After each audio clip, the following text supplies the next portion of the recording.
Hello again, welcome back. I am Sam. If you are an electrician in South Africa and you're thinking about working in New Zealand, then I made this video just for you. I'm sure you've seen my other video where I just talk about New Zealand in general, you know, the beauty of the place, the people. But this video is for electricians. I'm going to share with you 25 things electricians need to know if they want to work in New Zealand. By now I'm sure you already know the basics, that the voltage is the same as South Africa, 230 volts. The hertz are the same, 50 hertz. In this video you will learn the jargons that we use, the standards that are different, installation techniques that may differ from South Africa, and we're even going to talk a little bit about looking for work. Are you ready? Let's go! Number 1. Cables. In South Africa we use twin and earth a lot. Here in New Zealand we use TPS. Kind of similar, only difference is it's always multi-stranded. Even if it's 2.5mm, it's multi-stranded. Our 2.5mm twin and earth is solid core. So here we go, it's a lot easier to strip. Pretty cool, huh? It also says the amount of meters, so if you buy a 100-meter drum it will show you 72 meters left, 71 meters left. That's kind of helpful as well. Here's some 2.5mm TPS. Here is some 1.5mm TPS. And here is strap cable. The yellow one is called strap cable. We use it for two-way switching. Also 3 conductors inside, but no earth. TPS is what you will be using all the time, not twin and earth. Also, there's no suffix here, or Norsk as we call it. There's no suffix here. If you want to run a cable outside, you will just have to put it in a conduit. Number 2, plug sockets. This is a standard New Zealand plug socket. That's how it looks. There's the cover for it. This, by the way, please get the terminology correct. It's a plug socket or a socket outlet. It's not a plug, no. You're installing socket outlets. Pretty cool. There it is. It's a bit smaller. I personally prefer it. It's easier to work with. There's your 3 conductors, live, neutral, earth. They even color coded it for your convenience. In South Africa, Crabtree is the most common brand. Here in New Zealand, PDL, I would say, is the most common brand. Schneider's also quite big. Also, you need to specify horizontal or vertical because everything flips 90 degrees in the vertical one. So when you go to your suppliers, decide whether you want a horizontal or a vertical socket outlet. Here's another type of socket you will use all the time. It's called a surface socket. We use it for connecting lights. You will use lots of these in the ceiling for, say now you want to install a fluorescent light. You just plug it in and then you put the cap on at the end when you're done with your connection. Surface sockets are also very popular here. You're going to install plenty of surface sockets. Here we have an outdoor socket. It's an IP53 rated outdoor socket. For some reason the rain just doesn't get in there. This whole shield protects it, the rain runs off. Then you also get a starter socket. A starter socket is quite common for in office environments. There we see a starter socket. So those are some of the sockets you can expect to see in New Zealand, quite different to our South African sockets. Number 3, jib and nogs. So before we go any further with telling you how the installation techniques work, it's important to understand that houses here are completely different. It's not brick and stone and cement and concrete all the time. Our houses are a bit different here. They are made of a timber framework. They have jib, which is drywall. Here are these pink planks. They're called nogs or studs, depending on which way they run. Studs are vertical, nogs are horizontal, and the jib goes over that. So your cables are running in between that space, in between the jib. You get different types of jib. You get outdoor jib, indoor jib, and you get fire rated jib. To get your cables through, obviously you need to drill holes into the nogs.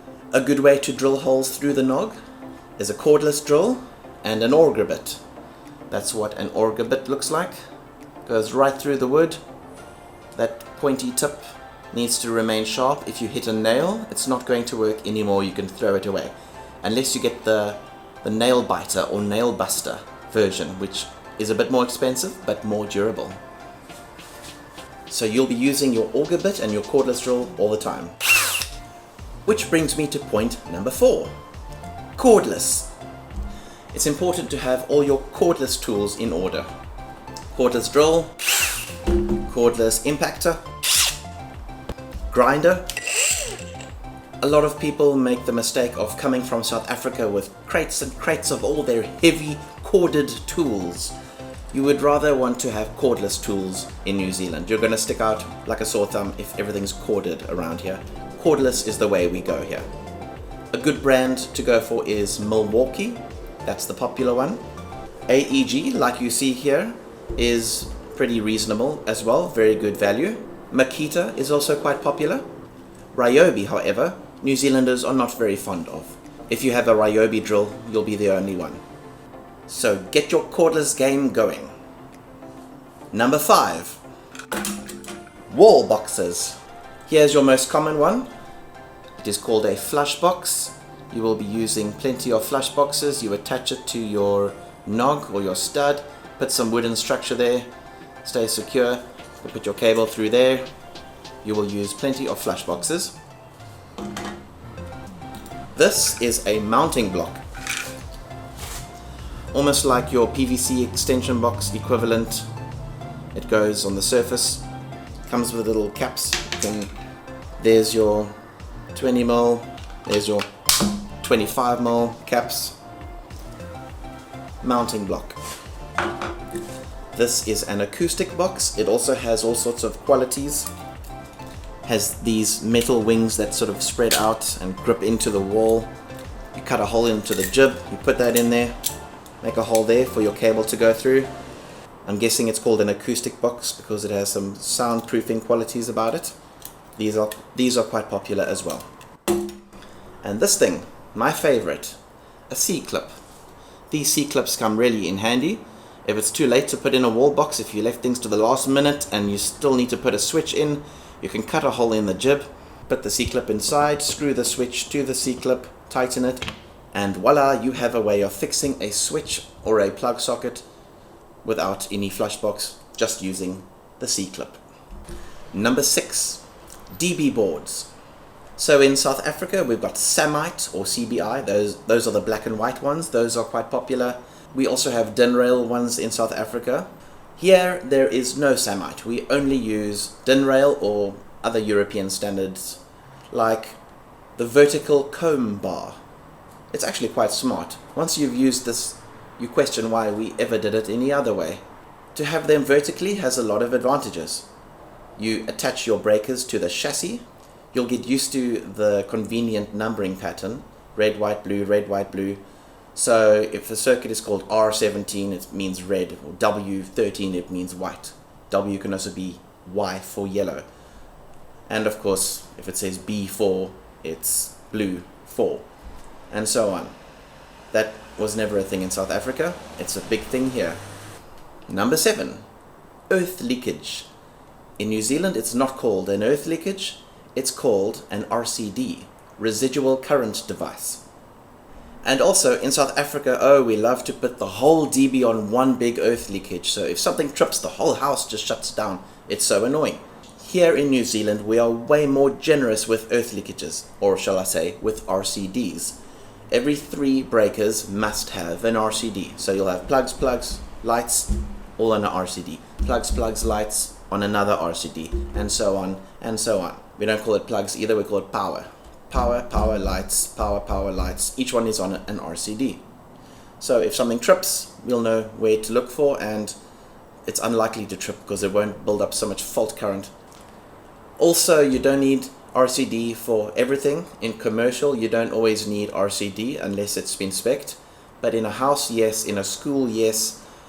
Certain environments require certain RCDs and certain ratings, a 10 milliamp, a 20 milliamp, a 30 milliamp. So check your regulations and make sure you're doing everything to code. That's RCD. Alright, number 8, catenary wire. This is not an electrical cable. This is a cable you suspend from one side of the ceiling to the other side when you're building the place, and you attach each end with a turnbuckle. This catenary wire, this is the green one. This is the thinner one you will use for IT cables, Cat5 cables, Cat6. Then you get the thicker black one, which is more commonly used for electrical cables because it's thicker and more durable. Catenary wires, you just run your TPS underneath the catenary wire and use insulation tape to attach it. Try to keep them all nice and flat and do a nice neat job. You'll get used to catenary wires very quickly. Number 9, J-boxes.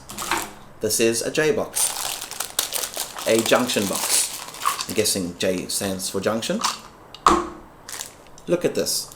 You open it, it already comes with connector blocks. These are nails, so you can hammer it to the wooden nog if you need to.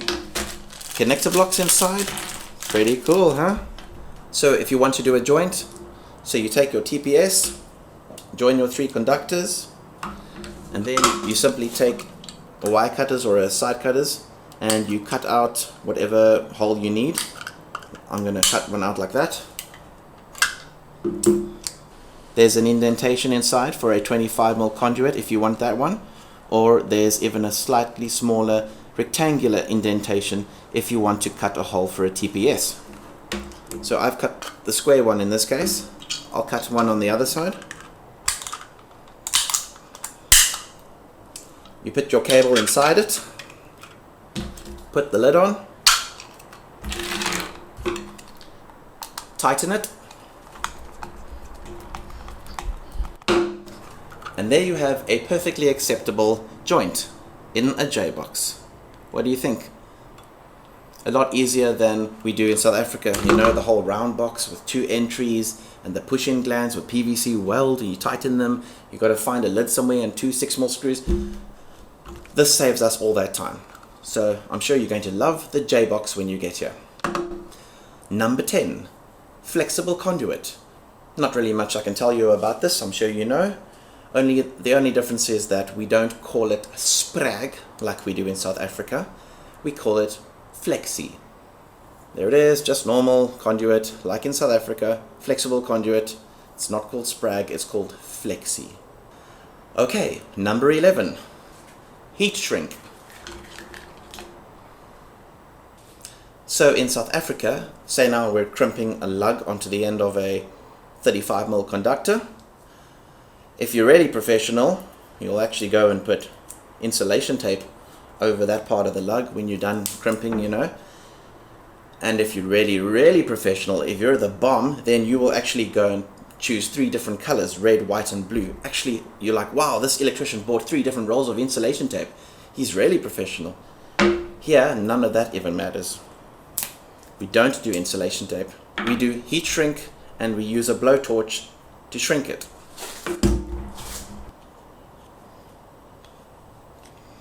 So once you've crimped your connection,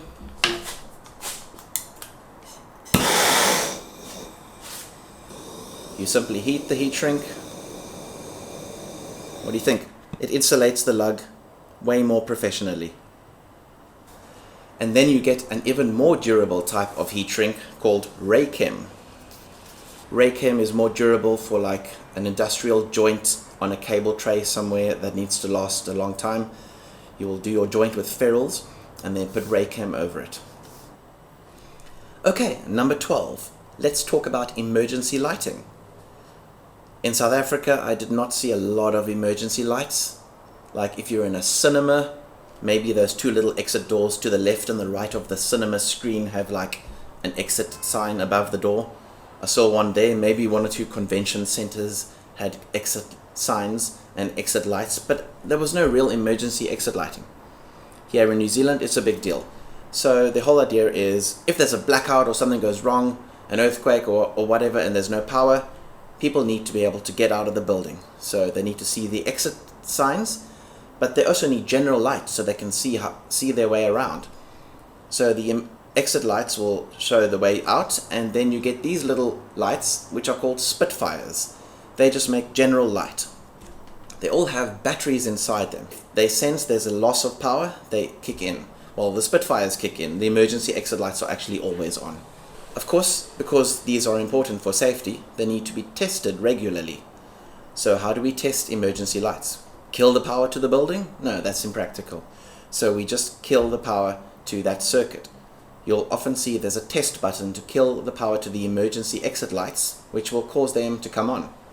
Of course, it's on a timer, so if someone accidentally leaves it off and says, oh, they all work, and then goes home, oh, shucks, I forgot to switch the power back on, and the batteries run dry. No, that won't happen because it's on a timer. Either a digital timer somewhere inside the distribution board, or you even get a rotary one called an egg timer because it looks like an egg timer. Emergency lights. Number 13. Cable rods. In South Africa, we like to use a fish tape, to pull cables through conduits. We pull our GP through using a fish tape. Yeah, that's not really a big thing because it's all TPS running in drywall. So we often use cable rods. You can see there's a variety of different ends, one with a hook, one with a little other thingy. Here's some insulation tape from my previous adventure.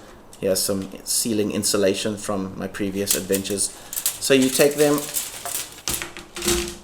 you take the cable rod, you push it down. If you're running out of length, you just add another one. You tie your cable to one end, you push it. They're luminescent, they're glow in the dark, they're very, very flexible. I'm sure you're going to love cable rods. They are a fantastic invention. If you're really missing your fish tape because you've got to pull cable through conduit, we do get this thing, the snake. The only snake you'll find in New Zealand. In case you don't know, in my other video, I talk about it. There's no snakes in New Zealand. Pretty cool, huh? This snake can also be used. Alright, number 14. Suppliers. In South Africa, we like to go to Voltex to buy our electrical goods, or ARB, Light Glow, all sorts of other independent places. Here, I would recommend J.A. Russell's and also Active Electrical. Those are popular ones. You pick up a basket, you walk through the aisle, you chuck in whatever you need for the day ahead, and then you go to the counter and sort out the account. Pretty easy. Also in South Africa, we've got Builders Warehouse. That's if your suppliers are not open on a Saturday or a Sunday or in the evenings and you just need something, it's a bit more expensive and it's not quite the brand you want, but you go to Builders Warehouse if you need that sort of thing. Here we also have the equivalent of Builders Warehouse, but it's called Bunnings Warehouse. Bunnings Warehouse is like your Builders Warehouse. So I'm sure you'll be making plenty of trips to Bunnings. Alright, number 15, the MEN link. So in South Africa we have different types of earthing. If I recall, TNS, TNC, TNCS, IT and TT. All different ways of joining it with an earth spike, or you join the neutral to earth, or you don't join it, or it's joined at the substation. Here, the most common earthing technique is in the main distribution board, you join the earth to the neutral, but not in the sub-distribution boards. Here in this sub-distribution board, you can actually see the earth conductor, but it's not touching the neutral. That's because the electrician is like, hey, no, it's already connected in the main board. This is a sub-board. There, it's available. The link is available, but we're not using the MEN link on the sub-board. Only in the main boards. So I'm pretty sure you'll get used to the MEN link in no time.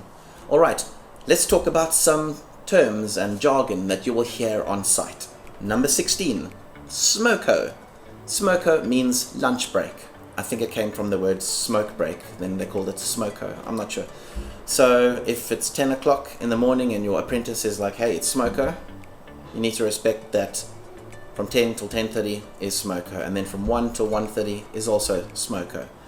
Some people try to impress by working through their SMOKO. See, look how persevering and resilient I am. I didn't even take my SMOKO, I worked through. Okay, if you want to do that, good for you. If you want to go take your break, drink some water, have a sandwich, come back feeling refreshed, so you know you're going to do good quality work, good for you as well. Nothing wrong with having your SMOKO.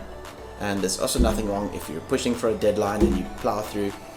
Either way, just thought I'd let you know, SMOKO is a lunch break. Number 17, a Sharpie or a Vivid. Something to always have in your tool belt is a Sharpie. It's a permanent marker. I think it's called a Sharpie because the most popular brand of permanent marker is called Sharpie. Keep one in your tool belt at all times because you're going to use it to write on TPS all the time.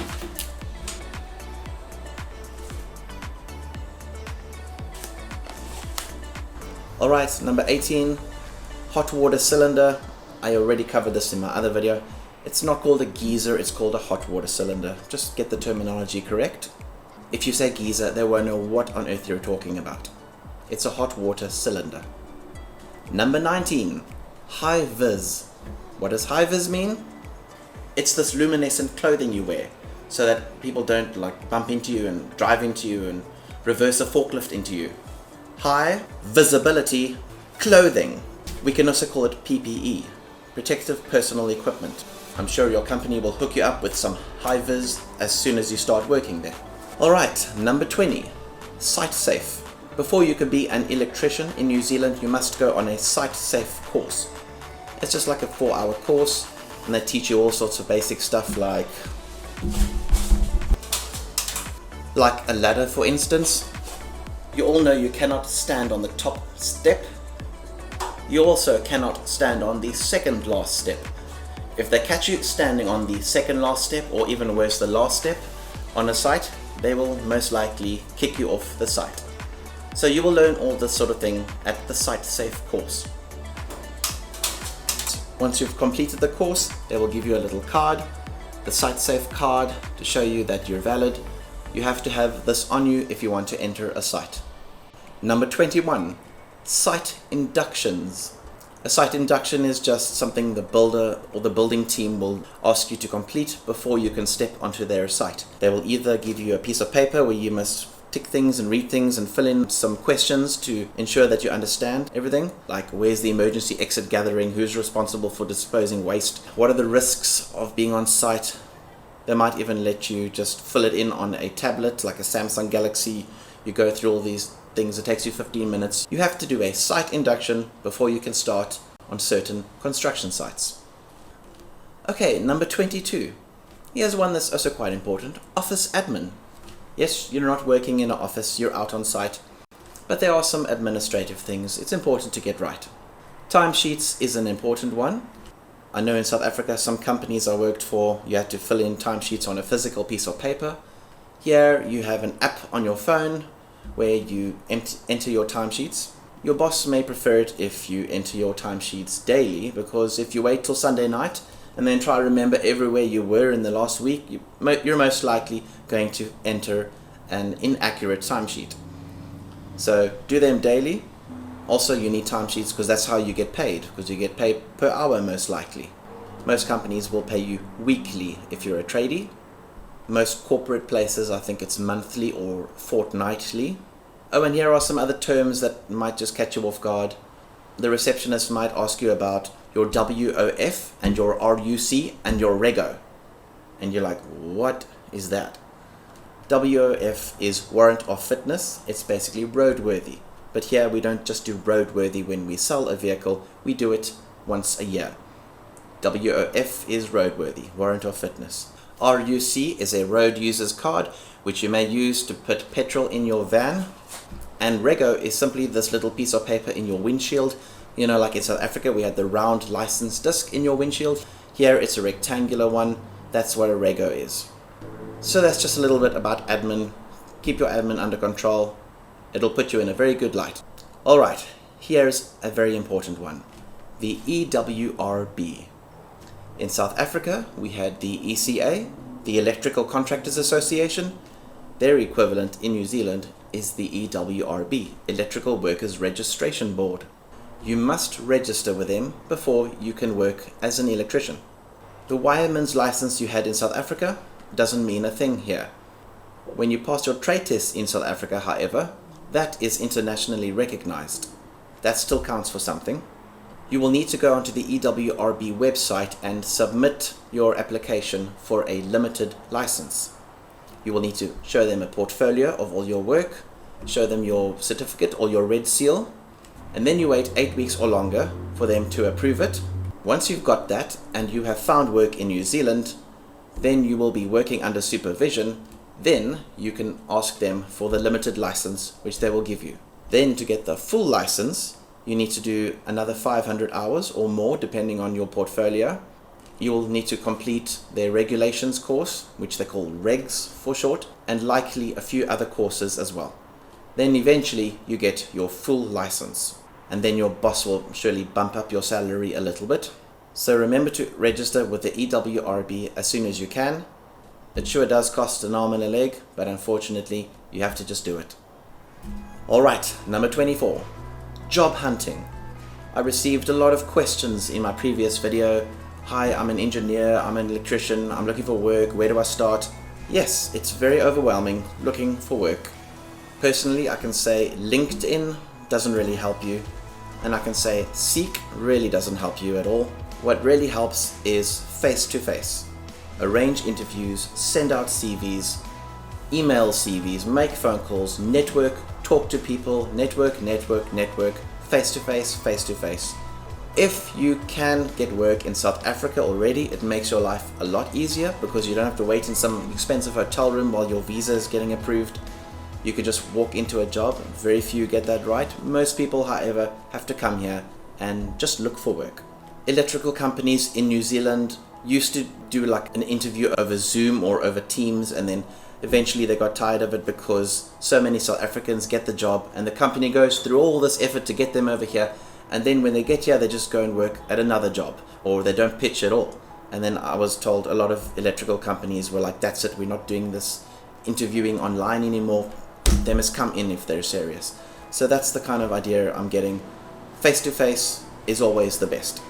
However, the good news is I'm pretty sure there is demand for electricians in New Zealand. Some people exaggerate. They were like, my cousin went there, he's an electrician, they snatched him at the airport. At the airport they hired him. Okay, well, if that happens to you, great. I haven't heard of too many people getting snatched at the airport. Hope it happens to you, but there's a good chance you will have to look around a little bit before you find work. Also, don't expect these huge salaries. Have the right attitude. You must just take what you can get. You're electricians, you're hardworking, you're resilient. It might not be easy, but I'm sure you'll come right. Which brings me to my last point, number 25. Proud tradesmen. In South Africa, there's sort of like a ranking. They look down on you. Oh, you're an electrician or a painter, you're like down there. Here in New Zealand, electricians are respected and valued as professionals. Like, you'll get 3 people sitting there, a lawyer and a doctor and an electrician, and they're all chatting and they're all on the same level. There's not this hierarchy here. We're all equally important. If somebody sees you with a broom and a dustpan sweeping up your mess, they're not going to be like, oh, this guy is like sweeping the floor, how low. That's the feeling I got in South Africa. Here, they're like, wow, this professional actually takes pride in his work, cleans up after himself. What a man. There's no hierarchy here. We're all equally important. And that's what we are. We're important. Us tradesmen have an important role in society. We build, we maintain, we make things safer for our fellow humans, and we literally light up people's lives. Which is why I made this video, so that we can make this world a brighter place. That's the end of my video. I know it's a lot to take in, but we're electricians, we're durable, we're resilient, and we make things work. Best of luck to all of you. Thanks for watching.